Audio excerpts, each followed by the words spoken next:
Hello കൂട്ടുകാരെ, ഞാൻ ഈ രാവിലെ എങ്ങോട്ടാണെന്ന് അറിയണ്ടേ? അങ്ങനെ ഇരുന്നപ്പോൾ എനിക്ക് എൻ്റെ സ്കൂളൊക്കെ ഒന്ന് കാണണമെന്ന് തോന്നി. അങ്ങനെ ഞാൻ ബസ്സിൽ കയറി നേരെ ഞാൻ പഠിച്ച ചാവടിനാട് ഗവൺമെൻറ് ഹയർ സെക്കൻഡറി സ്കൂളിൽ എത്തി. അങ്ങനെ അന്നൊക്കെ നടന്നായിരുന്നു വന്നിട്ടിരുന്നത്. ഞാൻ ബസ് സ്റ്റോപ്പിൽ നിന്ന് ആ സ്കൂളിലേക്ക് നടന്ന് നീങ്ങുകയാണ്. സ്കൂളിൻ്റെ ഓരോ എടുത്തെത്തുമ്പോഴും ഓരോരോ ഓർമ്മകളിങ്ങനെ മനസ്സിൽ തട്ടി അങ്ങ് പോയി. അങ്ങനെ സ്കൂളിൻ്റെ ഗേറ്റിൻ്റെ ഫ്രണ്ടിലെത്തി. ഇങ്ങനെയൊന്നും ആയിരുന്നില്ല ഞാൻ പഠിക്കുമ്പോൾ. ഈ ഗേറ്റിൻ്റെ ഫ്രണ്ടിൽ ഒരുപാട് നേരം ഞാൻ എൻ്റെ അനിയത്തിയെയും ചേട്ടനെയൊക്കെ കാത്തു നിന്നിട്ടുണ്ട്.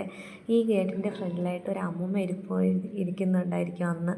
ആ അമ്മൂമ്മയുടെ കയ്യിൽ പടിമുട്ടായി, പുളിമുട്ടായി, പുളിയങ്കുരു വറുത്തത്, അങ്ങനെ 5 പൈസയ്ക്കും 10 പൈസയ്ക്കും 25 പൈസയ്ക്കൊക്കെ ഞങ്ങൾ വാങ്ങിയ ഒരു സമയം ഉണ്ടായിരുന്നു. 2008 ഞാൻ 10ാം ക്ലാസ് കഴിഞ്ഞ് അവിടെ നിന്ന് ഇറങ്ങി. ആ ഇറങ്ങിയ ടൈമിൽ അവിടെ +1ഉം +2ഉം വന്നു. അപ്പോൾ എനിക്കവിടെ അഡ്മിഷൻ കിട്ടിയില്ല. ഞാൻ ഇപ്പുറത്തെ വെങ്ങാനം സ്കൂളിലായിരുന്നു +1 +2 ചെയ്തത്. നേരെ കാണുന്നതാണ് ഞാൻ 10ാം ക്ലാസ്, എൻ്റെ 10A ക്ലാസ്. ഋഷി സാറായിരുന്നു എൻ്റെ ക്ലാസ്സിൻ്റെ സാറ്. പിന്നെ ഗീതാഞ്ജലി ടീച്ചറായി. ഗീതാഞ്ജലി ടീച്ചറിൻ്റെ മകനും എന്നോടൊപ്പം പഠിച്ചതാണ്. പിന്നെ ഇത് മാർത്താണ്ഡം കുളമാണ്. ഇവിടെ മാർത്താണ്ഡവർമ്മ മഹാരാജാവ് ഇതിൻ്റെ അടിത്തട്ടിൽ ഒളിച്ചിരുന്നതായിട്ടൊക്കെ ഐതിഹ്യം പറയുന്നുണ്ട്. ഇത് മാർത്താണ്ഡം കുളമാണ്. ആ കുളത്തിനകത്ത് ഒരു ചെറിയൊരു അറയുണ്ടെന്നൊക്കെ ഞാൻ കേട്ടിട്ടുണ്ട്.